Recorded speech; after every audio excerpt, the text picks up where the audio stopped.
I found out on my husband's phone that he was having an affair with my sister, and my family still took their side. My husband left his phone face up on the kitchen table while he took the trash out, and I only picked it up because it started buzzing so hard against the wood that my coffee rippled. I thought it was one of his work messages. I thought it was another reminder about some invoice or a customer or one of those annoying little things that always seemed to need him right when we sat down to eat.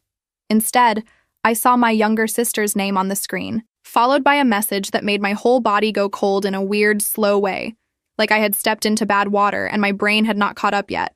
It said, "Delete our thread after you get home. She notices everything lately." There are moments when your life splits cleanly in half, and that was one of mine. My name is Marin, and before that message I was a tired wife in a small American city stretching groceries, helping with our cake business, and pretending my family was messy in the normal way. After that message, I was a woman standing in a kitchen with cheap tile and frosting bowls, staring at a phone that suddenly felt radioactive in my hand. I wish I could tell you I put it back down and confronted him like some composed adult from a therapist's brochure. I didn't. I opened the message. Then I opened the whole thread. Then I kept going even when my hands started shaking so badly I had to hold the phone with both of them. It was not one flirty joke. It was not one bad night. It was weeks and then months of it, hidden inside normal family life like a knife wrapped in a dish towel. There were inside jokes about me. There were photos taken in places I recognized. There were messages sent while I was in the next room. There was one from my sister that said she hated hearing me talk about baby names before we had even started trying, because she always gets everything first. Which was funny because if you asked my mother, my sister had been getting everything first since birth. There was another from him saying he couldn't stop thinking about what would happen if they just told the truth and let me be dramatic about it for a while. Let me be dramatic. I swear to you, that phrase did something permanent to my nervous system. By the time he came back inside, I had already sent screenshots to my own email, forwarded some to a secret folder, and wiped tears off my face with the back of my hand like that would somehow make me look normal. He walked in carrying the trash bag smell with him and asked why I looked pale. I said I had a headache, which was technically true, if we define headache as your marriage turning into a crime scene in your head. That night I didn't sleep. I lay next to him while he snored and did that thing where one arm flops across the bed like he owned peace itself, and I went through every strange moment from the last year. My sister coming over too often, my husband volunteering to drive her home, my mother telling me I was insecure when I said their energy felt off, my father shrugging like men always do when women are clearly on fire right in front of them. Tiny things, gross little things, the kind you explain away because otherwise you would have to admit your own life is humiliating. For 3 weeks, I turned into someone I did not recognize. I smiled through Sunday dinners. I helped package cupcakes for baby showers and office parties. I answered my sister's calls and listened to her complain about women she knew from work, all while she was sleeping with my husband behind my back. I took screenshots every chance I got. If he left his phone in the bathroom, I checked it. If he showered, I copied what I could remember after. I kept everything organized by date in a folder labeled tax receipts, because irony was clearly the only thing holding me together at that point. The only person I told was my friend from high school, the one person in my life who had seen me ugly cry in parking lots and still answered my calls. She sat in my car with me outside our apartment one night, holding a fast food soda she forgot to drink, and said, "I need you to hear me. If you say the word, I will help you leave. If you say a different word, I will help you ruin them too." That was probably not healthy advice, but it was honest, and honestly was in short supply then. A week later, she helped me follow him. I'm not proud of that, but I'm also not pretending I wouldn't do it again. He said he was meeting a supplier across town. My friend and I sat 2 cars back in silence so thick it felt like church. He drove out toward the highway, pulled into one of those roadside places that rents rooms by the night and pretends the glowing sign makes it classy, and 10 minutes later my sister's car slid into the lot beside his. I took pictures of them walking in.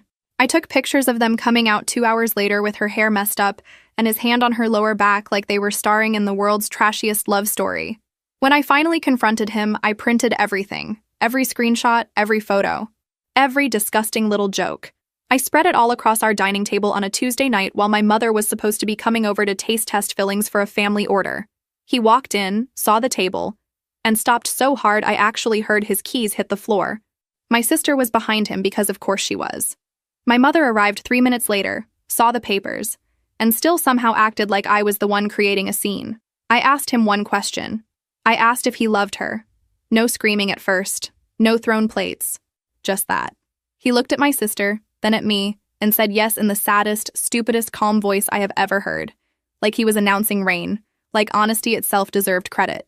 My sister started crying immediately, which would have been funny if I hadn't wanted to pass out. My mother rushed to comfort her before either of us even breathed again, and that told me everything I needed to know about how the next part of my life was going to go. You would think a mother seeing proof that one daughter had slept with the other daughter's husband would produce at least one clean moment of moral clarity. Not in my family. My mother sat at my table, pressed both hands together like she was about to lead prayer, and said this was tragic for everybody. Everybody. As if we had all simply slipped on the same banana peel together. My sister kept crying into her sleeves and saying she had not meant for it to happen like this, which is such a fascinating sentence when you have been sneaking around motel parking lots. My husband stood there with his jaw tight like he had been wronged by my print settings. Then my father showed up because my mother had called him on the way over. He looked at the papers, rubbed the back of his neck, and asked if there was any chance we could all calm down before the neighbors heard. That was his contribution. Not, what did you do to your daughter? Not, what kind of man betrays his wife with her sister? Just volume control. I laughed. I actually laughed in his face, and I think that was the moment I stopped hoping my family would ever surprise me in a good way. Things got uglier fast. My sister said she had fallen in love. My husband said our marriage had been bad for a while, which was news to me because he had still been letting me wash his work shirts and plan our holiday orders like we were some hard-working little team. My mother said my sister had always been more emotional and more fragile, and that I needed to be careful not to punish her for one mistake. One mistake. Again, the language in that room could have qualified for its own restraining order. I told them both to get out. My husband asked where he was supposed to go. I told him he seemed resourceful lately. My sister tried to touch my arm. I pulled away so fast she flinched. My mother said I was being cruel. I said, good. Finally, something around here is accurate. The next few weeks felt like being dragged behind my own life. My husband went to stay with my parents because apparently there is no stronger family value than enabling a man who sleeps with your other daughter. My sister kept showing up there too. I know because neighbors told me and because my mother, in one of the more offensive calls of my lifetime, actually suggested the four of us sit down and talk through the practical side of the situation since everyone had feelings. I hung up on her so hard my phone case cracked. The legal side was simple in the sad, broke people version of simple. We did not own some giant estate. We had a small house with too much mildew in the bathroom, a used car that was mostly his, and a little custom baking business we had built out of my recipes and his delivery routes. The business part hurt almost more than the marriage, if I am honest, because the cakes were mine first. The long nights were mine. The designs were mine. But the licenses and the account were under both names because I had believed in partnership, back when I still had that disease. My lawyer was a tired woman with reading glasses on a chain who looked at my stack of screenshots and said very dryly, well, at least they made this easy. I liked her immediately. She told me not to get heroic, not to cling to the house just because it carried emotional weight, and not to assume my family would come around in time. People don't magically become decent because you are devastated, she said. I wanted to tattoo that on my forehead. The divorce moved faster than I expected because he was eager to be free and, according to mutual acquaintances, eager to prove this was all some grand romantic truth instead of what it obviously was. My sister started spending nights at my parents' place more openly. My mother started talking about them like they were a complicated but real couple, which made me briefly consider faking my own death and moving into a lighthouse. I sold the house. I liquidated my share of the business. I took less than I probably should have because I wanted out more than I wanted to fight. That is one of those choices people love to judge when it is not their nervous system on the line. I know I could have dragged things out. I know I could have squeezed harder. But every extra week tied to him felt like drinking poison in little managed sips. I wanted air. I wanted silence. I wanted one room in the world that did not smell like him or my mother's excuses. My friend helped me pack. She wrapped cake pans in old towels and cursed under her breath every time she picked up something he had touched too often. I cried over absurd things. A wooden spoon, a grocery list magnet, the cheap little stool I used to stand on when I iced tall cakes. Grief is humiliating like that. It does not show up in noble places. It shows up in a half-empty spice rack and a drawer full of rubber bands. About 4 months after everything blew up, while the divorce was still being finalized, I left. I had a little over $20,000 after fees and what was left of the sale, which was not much but still felt like possibility. I moved to a bigger American city 2 states away because I needed somewhere my mother could not drop by, and where every cashier did not know my business. My friend drove the rental truck with one hand and handed me fries with the other, while I sat in the passenger seat trying not to throw up from equal parts stress and cheap road coffee. I wish I could say the move fixed me. It didn't. It just gave me space to fall apart in private. I rented a small apartment over a hair salon where the pipes knocked all night and the stairs smelled like old bleach. I found work at a commercial bakery because they needed someone who could decorate fast without acting precious about it. And I was apparently very qualified to be exhausted and quiet. I came home every night with aching wrists and sugar in the cuffs of my clothes. I watched videos on my laptop about advanced techniques and pricing and food safety updates. Because the one thing betrayal did not kill in me was the part that wanted to build something of my own again. Then a few weeks after the move, I stood in my bathroom holding a drugstore pregnancy test and laughed so hard I scared myself. It was not happy laughter. It was that weird edge-of-a-cliff laughter your body makes when it cannot process one more thing. I took another test. Same result. I sat on the closed toilet with both sticks in my hand and thought, of course. Of course this would happen after I finally got away. Of course he would leave one more thing behind in my body on his way out. I did not tell him. I know some people will hear that and decide I am the villain in their version. Fine. They can start a club with my mother. At that point, he was living openly with my sister, being defended by my parents and pretending the last few years of my life were just collateral damage on his way to true love. I did not want his money. I did not want his name on my child's paperwork. Mostly, I did not want him near me ever again. So I made the decision alone, which sounds stronger than it felt. Really, it felt like sitting on my kitchen floor with my back against a cabinet, whispering okay to nobody. Okay, I would do this. Okay, I would keep the apartment. Okay, I would work as long as I could. Okay, I would become the kind of woman who knew how to be left and still keep moving. I was terrified, obviously. I was also weirdly calm. Sometimes once the worst thing happens, your body gets practical out of spite. Pregnancy after betrayal is such a weird private thing. People love to treat pregnancy like a glowing miracle or a neat consequence, but for me it was nausea on a bus ride to work, fear every time I paid rent, and that constant low-grade panic of realizing there was nobody to split anything with. I worked through most of it because I did not have a rich aunt hiding in the walls. I decorated sheet cakes for office birthdays while trying not to gag at industrial vanilla. I smiled at managers. I counted tips from side orders. I took freelance cookie jobs on weekends from people who found me through coworkers. By the end of each day, my ankles looked inflated and my brain felt packed with wet cotton. The only steady help I had came from the woman downstairs in the salon. She had 2 grown daughters, a smoker's voice, and the kind of blunt kindness that keeps you alive without making a big speech about it. She noticed I was pregnant before I told anyone because apparently I started crying in the hallway over a broken grocery bag. She marched me into her apartment, fed me toast, and said, "You're not doing this totally alone now, whether you like it or not." I did like it, actually. I just did not know how to admit I needed anybody. I told my parents eventually, mostly because if a person is going to hear through gossip, it might as well not arrive with extra seasoning.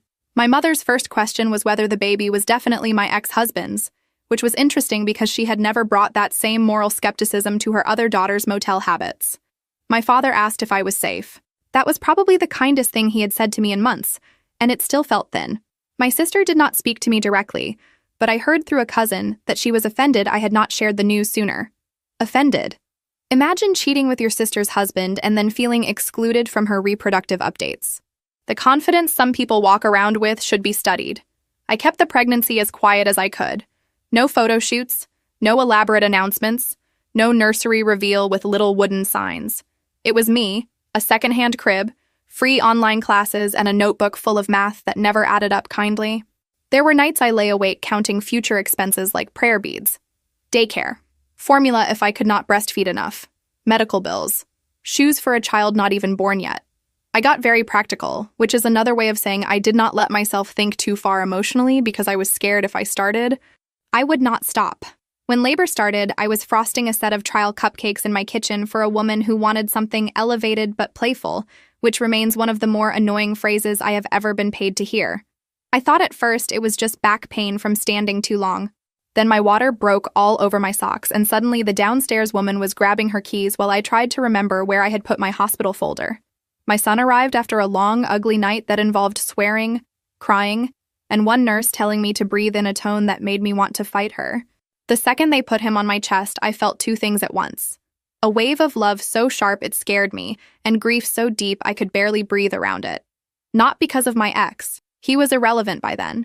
Because I understood all at once how much this little person would need from me, and how much I needed my life to become steadier than it had ever been. I gave him my last name only. I signed the forms with a hand that still trembled. No father listed. No dramatic scene. Just a quiet decision in a too-bright room. The first 3 years were rough in the unglamorous ways nobody puts in cute parenting posts. My son had colic. I had stitches. The upstairs heat failed one winter, and I sat under 3 blankets nursing him while calculating whether I could afford another space heater. I went back to work too soon because rent does not accept emotional growth as payment. The downstairs woman watched him for what we both pretended was a symbolic amount, even though I know it inconvenienced her whole life. I packed bottles at dawn, decorated cakes until my lower back screamed, and came home to wash piping bags at midnight because buying new ones too often felt reckless. There was one awful afternoon when a supplier dropped the wrong order and I was late delivering a birthday cake to a woman who treated me like I had insulted her bloodline. I sat in my car afterward and cried, then laughed because what else was left? But little by little, private orders started showing up. A baby shower from someone at the bakery, a retirement party from the salon owner, a graduation order from one satisfied customer who posted a blurry picture on a social media app with a caption about how I saved the event. People started asking specifically for me. Not the bakery, me. My piping got cleaner. My prices got smarter. I stopped charging like a woman apologizing for taking up space. That part mattered more than I realized. By the time my son turned 3, I had scraped together enough savings to take a risk that made me nauseous. I rented a tiny commercial space at the edge of a strip of older storefronts, the kind with faded signs and a landlord who always smelled faintly like coffee and dust. It was not pretty. The back sink leaked.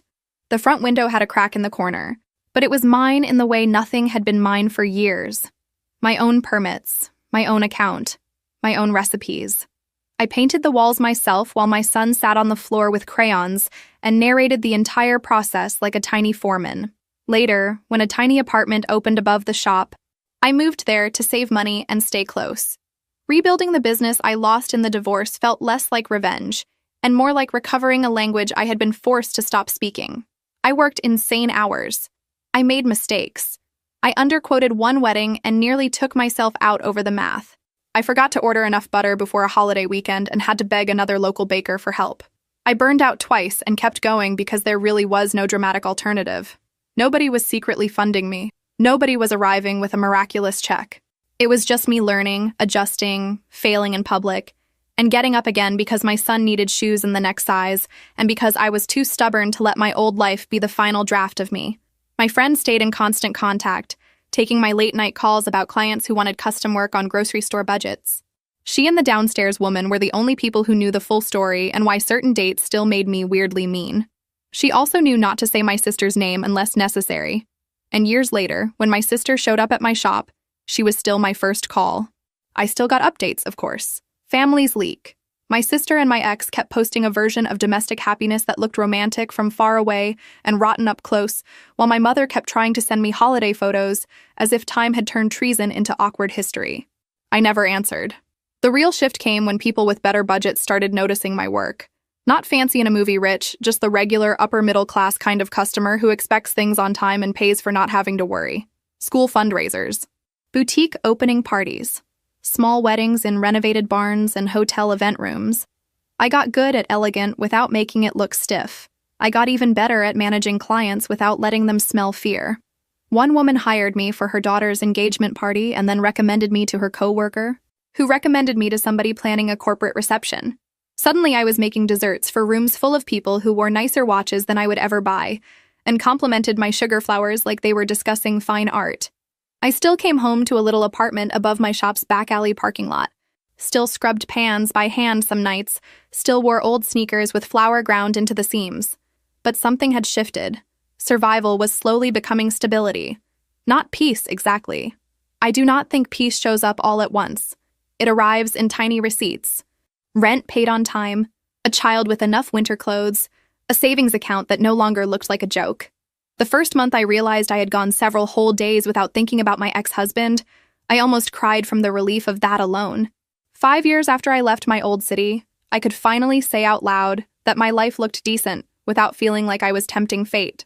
My son was in preschool, obsessed with dinosaurs, construction vehicles, and asking deeply personal questions in grocery lines. My shop had steady event work. I had a bookkeeper for a few hours a month because I had learned the hard way that "I'll just handle it myself" is not a personality. It is a cry for help. I had seasonal help, though I still did most of the detailed decorating because trust is hard and my standards had become slightly unhinged. That was the season, with my son 4 and in preschool, that I took a contract for a corporate reception downtown. It was for some regional healthcare event, the kind where everyone says networking like it is weather. I almost turned it down because corporate people can be weird about food. But the budget was good, and I wanted to replace my mixer before it died in my arms. So I built a dessert table that looked polished enough to make strangers think I had my entire life under control. He noticed the pistachio glaze first. That is how absurdly specific this whole thing is. He came up while I was fixing one tray and said very casually that most places overworked that flavor, and mine tasted balanced. I looked up ready to give some polite vendor smile, and there he was in a dress shirt with rolled sleeves, holding a plate he had clearly intended to fill more discreetly. He told me he owned a small network of dental clinics in the region. Not in a flashy way. Just a fact. He knew enough about food to ask real questions, which I found suspicious at first because men who ask informed questions while staring respectfully are often hiding something. I say that with love and experience. He asked if I handled all the designs myself. I said mostly. He asked if I did private events outside the city. I said yes. He asked if I would maybe want to talk sometime about future work for company functions. I said sure. Then he did something unexpected and did not immediately get weird. No pressing, no fake charm. He took one of my cards, thanked me, and walked away. We ended up having dinner 2 weeks later after he emailed about a smaller office event, and then, in the least offensive way possible, asked if I would let him buy me a meal either with or without a dessert logistics discussion attached. I almost said no on principle because my instincts had become the emotional equivalent of a smoke detector that goes off when you make toast. But my friend told me I had to stop acting like every decent conversation was a trap. She was only slightly judgmental about it, which for her counted as restraint. Dinner was easy in a way that made me nervous. He was divorced, no children. He spoke about his ex without either bitterness or fake saintliness, which felt adult in a way I was not used to. He asked about my son directly instead of pretending I had some mysterious off-screen life. I told him the truth, though not all of it. I said I had been married before, that it ended badly, and that my son's father was not part of our lives because I chose not to keep that door open. He did not interrogate me. He just nodded and said, "That sounds like there was probably a reason." Reader, I almost married him on the spot for that sentence alone. It still moved slowly. I made sure of that. I was not interested in building another life on top of adrenaline and denial. He started by dropping by the shop toward closing time under embarrassingly transparent excuses, like needing to confirm dessert counts for events that were already confirmed. Then he started bringing my son small things that were thoughtful without being too much. A dinosaur puzzle, a book about space, sidewalk chalk. He never tried to buy affection with flashy gestures, which mattered. Kids can smell that kind of performance. The first time he met my son properly, it was at a park, in daylight, with me sitting close enough to intervene if anything felt off. My son spent the first 10 minutes ignoring him and the next hour making him inspect sticks. When we got back to my car, he asked if the dentist man was coming again. I said maybe. He said okay and then fell asleep on the ride home with mulch in his shoes. That was basically how the relationship developed. Not through some cinematic spark, but through repetition, reliability, and the shocking novelty of a man whose actions lined up with his words. I should tell you I was not graceful about any of it. I picked fights when I felt vulnerable. I went cold for no reason after good dates because intimacy made my skin itch sometimes. Once I accused him of being too calm during a disagreement, which is not a real crime, but I said it like it should be. He looked at me for a second and said, "I think maybe chaos used to feel more familiar to you than calm." I hated him a little for being right. Then I cried in his car while holding a takeout container. Again, not glamorous, but honest. It took 8 months before I agreed we were officially serious, and even then I said it like I was signing a liability waiver. He did not push for more than I could give. He also did not pretend dating me was somehow noble. I cannot stand that. He liked me. He liked my son. He liked my work ethic and my sarcasm, and apparently even the way I muttered under my breath while loading catering trays. I did not have to perform gratitude for being chosen. That changed me more than I realized in the moment. By the time a year and a half had passed, He had become part of our routine in a way that felt earned. My son started asking if he was coming to school events. He fixed a broken cabinet in my apartment without making a speech about being the man around here, which should honestly disqualify half the male population from home improvement. He sat with me through tax panic. He picked up soup when I got sick. He learned exactly how to carry tiered cakes without me having to bark directions more than once. All of that sounds small, and that is precisely why it mattered. Big declarations are easy. Showing up for ordinary life is the hard part. He proposed in my kitchen while I was wearing flour on my cheek and complaining about vendor pricing. No restaurant violin, no hidden photographer crouching behind a shrub. Just him saying he loved the life we had already been building and wanted to keep doing it on purpose. I said yes, then immediately asked if he was sure because apparently self-sabotage is a hobby. He laughed, which helped. We kept the wedding simple. My son wore a tiny tie and spent half the ceremony looking deeply bored, which still makes me smile. My friend stood beside me. The downstairs salon woman came too and cried harder than either of us. My parents were not invited. My sister was not invited. I did not make a public issue of it. I just built the guest list around people who had not betrayed me. It ended up being refreshingly short. Marriage with him was not perfect because that is not a real thing, but it was stable in a way I had stopped believing I qualified for. 3 years in, my son was calling him dad without anyone forcing the shift, and that hit me harder than I expected.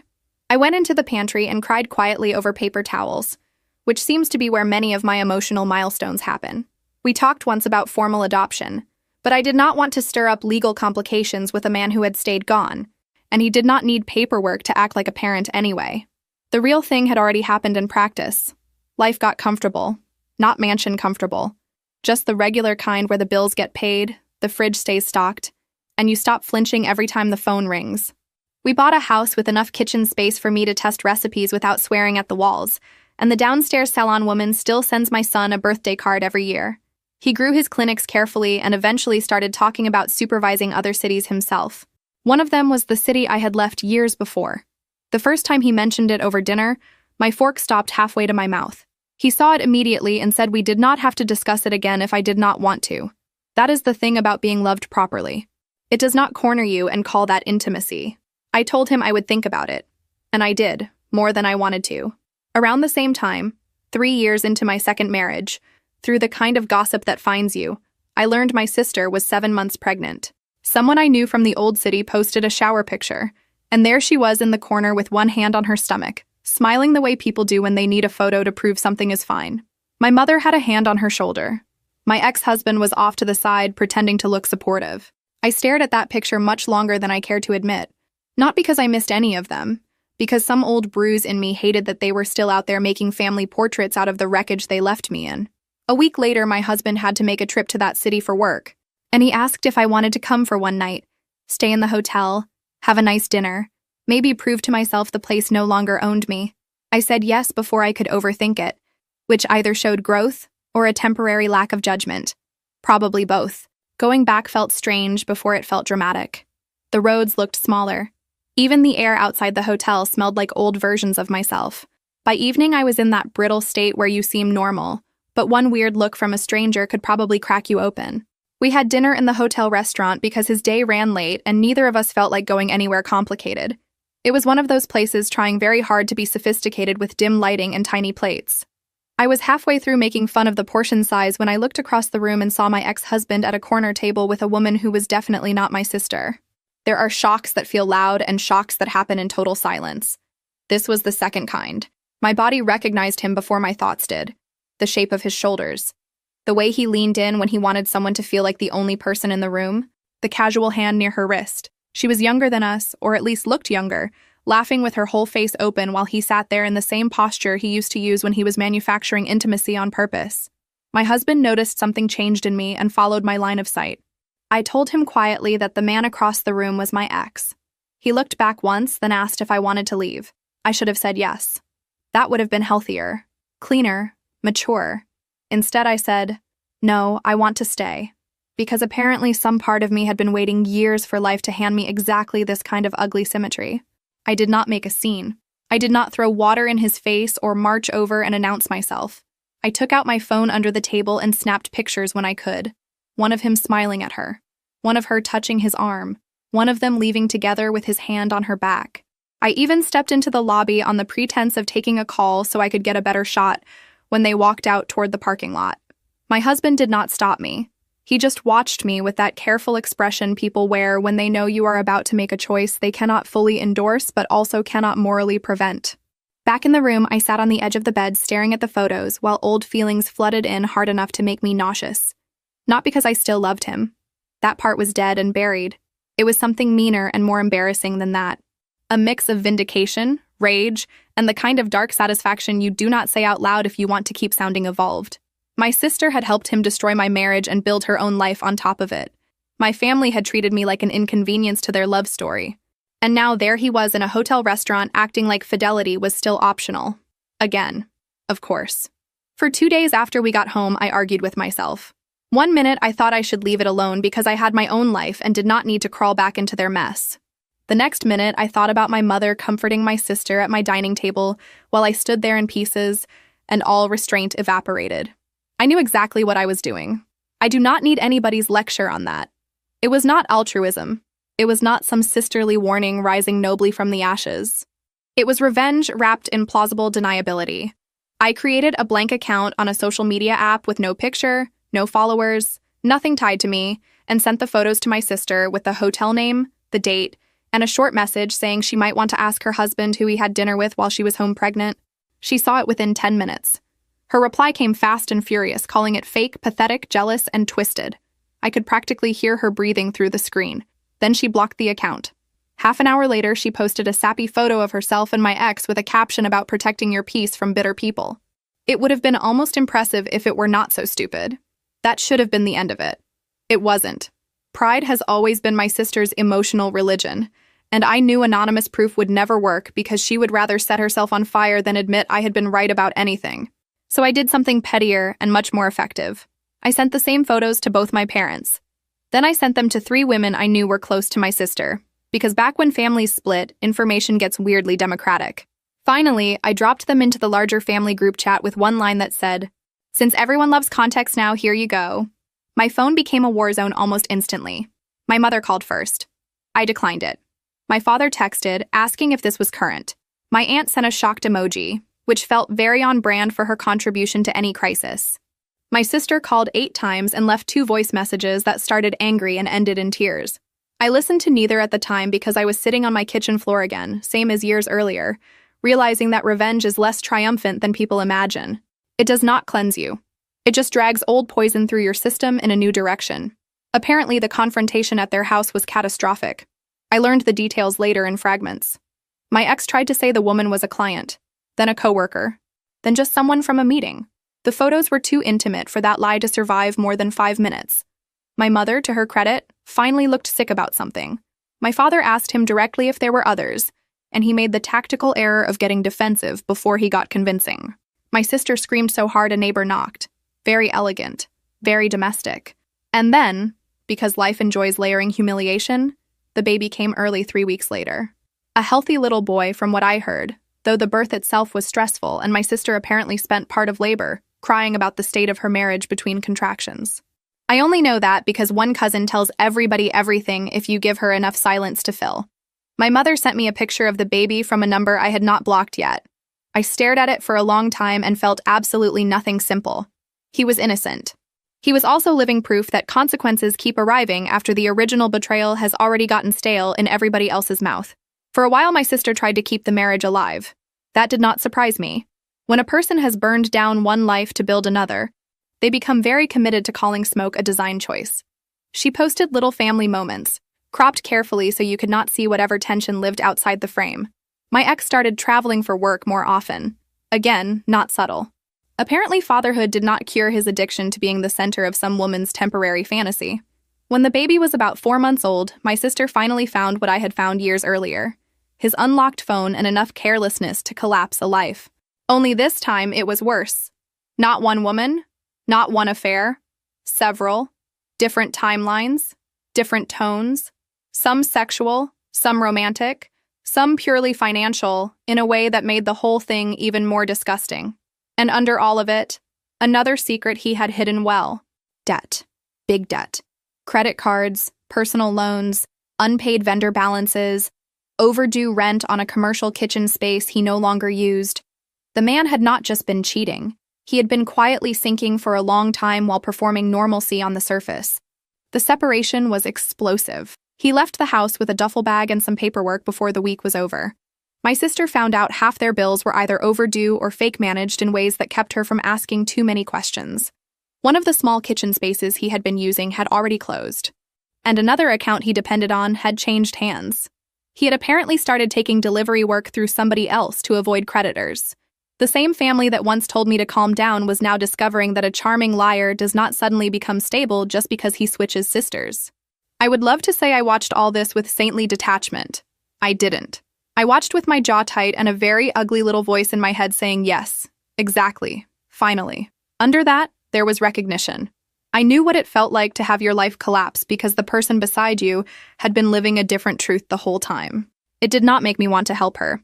It just made everything uglier and more real. Within months, the collapse turned financial in the kind of way that stains everything. My sister sold jewelry, then furniture, then the nicer baby gear she had posted so proudly. She moved back in with my parents because the rent was behind and she had no way to catch up with an infant on one arm and creditors calling. My mother, who once told me not to punish her for one mistake, was now spending retirement money on formula and diapers while pretending this was all temporary. My father looked older in every picture that drifted across my screen through relatives. My ex-husband vanished the way weak men often do when their charm stops paying the bills. Different numbers, different addresses, contract work under other people. Always just out of reach enough to stay slippery. Again, I know how this sounds. It sounds like karmic justice tied up with a bow. It was not that neat. It was a baby with colic in my parents' cramped house. It was my sister working night shifts when she could find them. It was my mother making excuses through clenched teeth because admitting she chose wrong would have required a type of honesty she has never enjoyed. Real consequences are never aesthetic. They are ugly and repetitive and usually smell like warmed-over resentment and cheap detergent. A year and a half after my sister moved back in with my parents, she sent me the first message that did not sound like a threat, a defense, or a performance for somebody else. It came just after midnight, which is when people either get honest or dramatic, and with her, it had always been a coin toss. I almost did not open it. Curiosity got me. It was long enough that I had to sit down halfway through. She said she had replayed everything over and over and finally understood there was no version where what she did to me was just messy or complicated. She said she had told herself she was following love because facing the uglier truth would have meant admitting she wanted to win something, and I had been standing in the way. She admitted that being chosen by my husband had fed something mean in her, something competitive and childish and rotten that our mother had watered for years without ever naming. She said she was sorry for the affair, sorry for how our parents treated me, sorry for every time she let them make me the strong one so she could stay the precious one. She said becoming a mother had broken open parts of her she did not know were still dead. That last part annoyed me more than it moved me, which probably makes me sound cold. But there is something very convenient about gaining empathy only after your own life starts to hurt in matching places. I read the message twice. Then I set the phone down and went back to cleaning mixing bowls like she had sent me a weather update. She sent another the next day. Shorter, asking if we could talk. I said no. My parents started reaching out after that in a tone that made me laugh for all the wrong reasons. Suddenly there was language about healing, about family fractures, about nobody wins when sisters are divided. Interesting. I did not remember them using that energy when I was the one being pushed out of my own marriage and then out of the family orbit that enabled it. My mother cried on one voicemail and said she knew she had failed me. That was probably the closest she had ever come to a direct apology. And even then it was wrapped in the hope that I would relieve her of having to sit with it too long. My father called once and just said, "Your mother should have handled things differently, and so should I." He sounded tired. Old, even. I believed he meant it in the limited, late-arriving way some men mean things when enough time has stripped them of the illusion that passivity is neutrality. But belief is not the same thing as access. I told him I hoped they were all healthy and hung up before he could pivot toward reconciliation. Meanwhile, my sister's messages kept coming in uneven waves. Some were remorseful. Some were practical. One asked if I knew a decent family lawyer in her city because she needed to figure out support options and could not afford to waste time on bad referrals. Another asked if I had ever used a specific payment plan at the hospital because her son's ear infection had turned into a whole bill spiral. One night she sent a photo of her swollen feet after cleaning offices and wrote, "I know I deserve to struggle. but my son doesn't. That line sat in my head for days because it was manipulative and true at the same time, which is probably the most dangerous kind of sentence in family life. My friend, who has never been sentimental about blood, told me to keep my boundaries and sleep peacefully. My husband said he would support whatever I chose, but gently asked whether constant contact was hurting me more than helping anyone else. He was right, of course. Every time my phone lit up with my sister's name, some old version of me climbed halfway out of the ground. So I sent one clear message. I said I was sorry for her child because children do not ask to be born into their parents' bad decisions, but I was not available to rebuild a sister relationship, lend money, or function as emotional absolution for anybody in that house. I said I hoped she found a way to stabilize her life. I also said, and I meant this deeply, that consequences were not the same thing as cruelty. Sometimes they are just the shape of what happened coming back around. For a while, that quieted things. Not completely. Families do not know how to stop pressing on old bruises. But the pace slowed. I went back to work.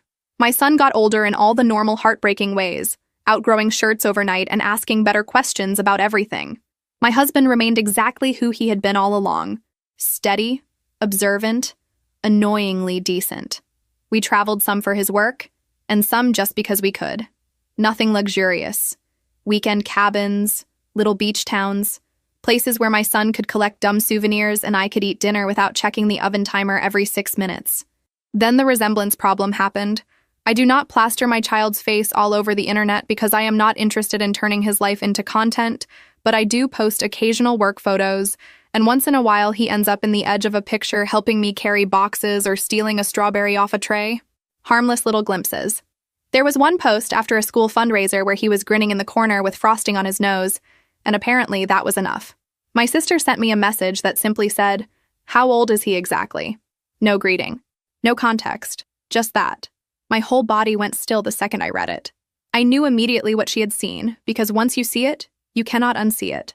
My son has my eyes and my stubborn mouth, but there are angles of his face, especially when he smiles sideways, that look like the man I married in my 20s. I noticed it when he was a baby and then trained myself not to stare at it too long. Children should not have to carry the shadow of the people who made them. I had made peace with that privately. I had not planned on explaining it to the woman who slept with his father. I did not answer. She followed up with 3 more messages in under an hour, asking his birthday, saying the timing felt wrong in her head all of a sudden, saying she had found an old picture of my son on the shop page and could not stop seeing similarities. Then came the one that changed the texture of everything. Did he do to you first what he later did to me? That question made me angrier than she probably intended, because of course he had done worse to me first. She knew that. She had participated. But underneath the anger, there was also something bleakly validating in the realization that she was finally, maybe for the first time, understanding the full scope of the man she had chosen over me. I took a day to answer, because I did not trust myself. When I finally replied, I kept it brutally simple. I told her my son's age. I told her I found out I was pregnant after I left, while the divorce was still being finalized. I told her I did not tell our ex because I wanted a clean break and because by then he had already shown me exactly what he was.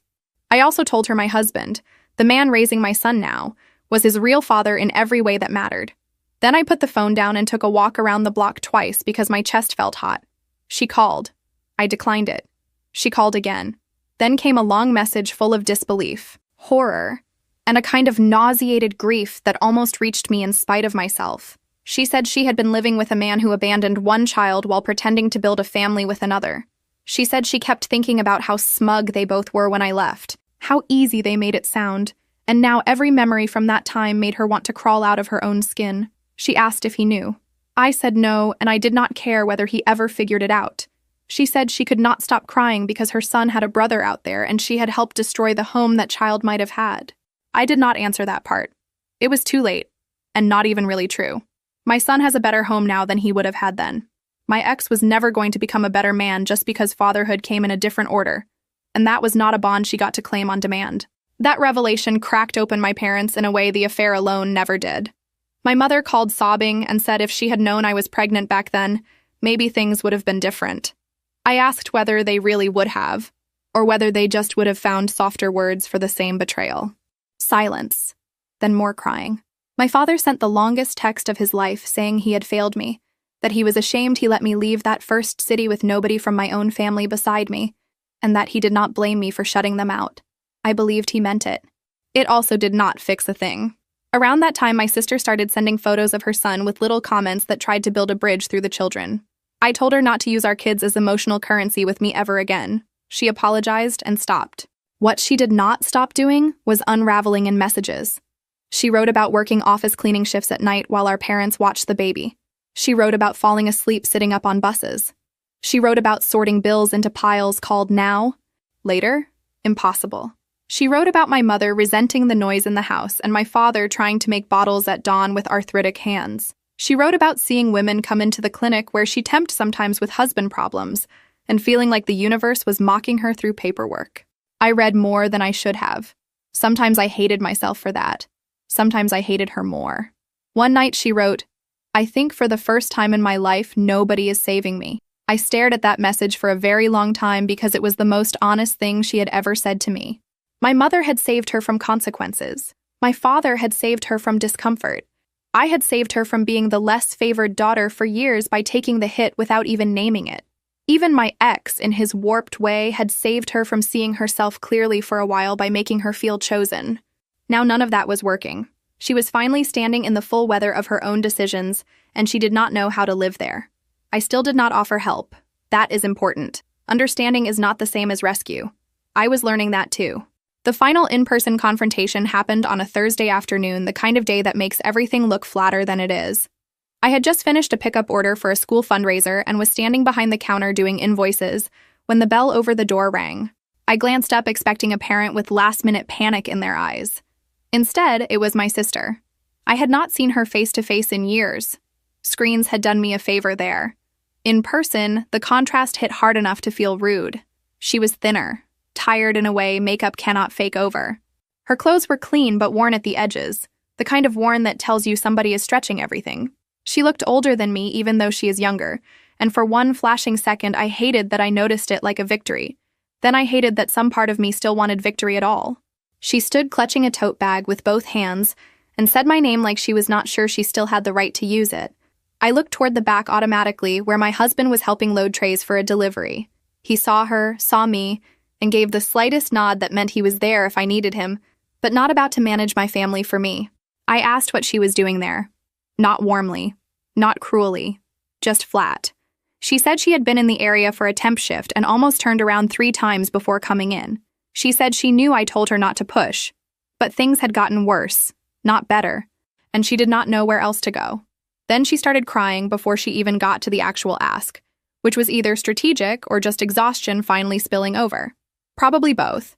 I took her into the side room because I was not about to host our trauma reunion between cake stands. She sat on the metal chair like she expected it to reject her.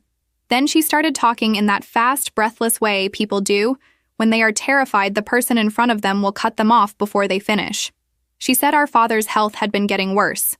Not catastrophic, but worse enough that he could not keep doing part-time repair jobs for extra money. She said our mother had become short-tempered and bitter in ways that turned the house into a minefield. She said daycare was out of reach and the night cleaning jobs were drying up because the company lost contracts. She had taken temp reception work when she could find it. But it was never enough, and half the time she had to choose between paying something late and paying something not at all. She said she was not asking me to forgive her. Then, almost immediately, she asked for 2 things that sounded an awful lot like she hoped forgiveness might be hiding inside them. A job, if I had any kind of position, even part-time, or a loan. Just enough to catch up 1 month of rent somewhere small so she could get out of our parents' house and stop drowning in front of her son. I let her finish. I let the silence sit afterward too, which made her talk again, this time softer. She said she knew she had no right to ask me for anything. She said she had spent years taking and being protected and calling that love. She said she hated who she had been when she thought being chosen by a man meant she had won something. She said if I turned her away, she would understand, but she needed to try because her son was starting to notice too much and she could not bear him growing up in that atmosphere. I believed parts of what she said, maybe most of it. That did not actually make the decision harder. It just made it sadder. I told her no. Not loud, not dramatic. Just no. No, I did not have a job for her because my business was not a family rehabilitation center, and because forcing myself to supervise my sister every day would poison the place I had built to survive her. No, I would not loan her money because I knew exactly how these stories go in families like ours. Need becomes entitlement in one conversation flat, and resentment comes right behind it. I told her I hoped she found work with steadier hours. I told her there were community resources for childcare assistance and housing lists and legal aid, and if she wanted the names of those programs, I would text them to her after she left. But I was not going to become the person who saved her from what she had helped do to me. She looked like I had slapped her, even though, to her credit, she did not argue much. She just asked once, very quietly, whether I ever thought there would be a point where we could be something other than this. I told her I did not know. That was the truth. People love neat endings where the hurt person either becomes generous and glowing or stays gloriously furious forever. Real life is mostly more annoying than that. Some days I felt nothing. Some days I still felt 19 different shades of anger before breakfast. Mostly I felt done. When she left the side room, my husband was pretending not to hover. He asked if I was okay after the front door closed. I said yes, and then, because honesty had gotten less terrifying over the years, I added that I also felt awful.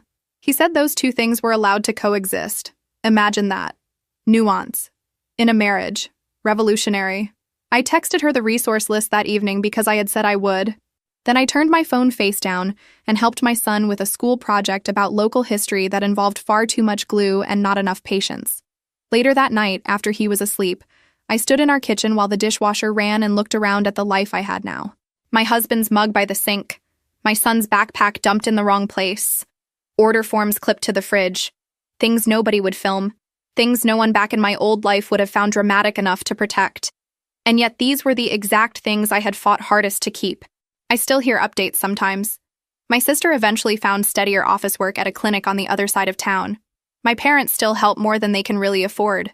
My ex-husband remains a rumor that pops up under new numbers and temporary jobs and then disappears again. My son is doing well. He is old enough now to roll his eyes when I fuss over his lunch, and young enough to still lean against me on the couch when he is tired. My husband is still his father in every real way, and that fact has settled into our house so naturally that it no longer needs defending. As for me, I do not wake up feeling haunted anymore. I also do not wake up feeling healed in some shiny, complete way, because that is not how this kind of damage works. I just feel like myself, a version of myself I had to build almost from scratch. Some losses still ache when the weather changes. Some memories still make my jaw lock. But I am not standing in that old kitchen anymore with somebody else's lies glowing in my hand. And my sister, for the first time in her life, is living without a net made of me. That is not revenge. Not anymore. It is just where the story landed when everybody finally had to live with what they chose.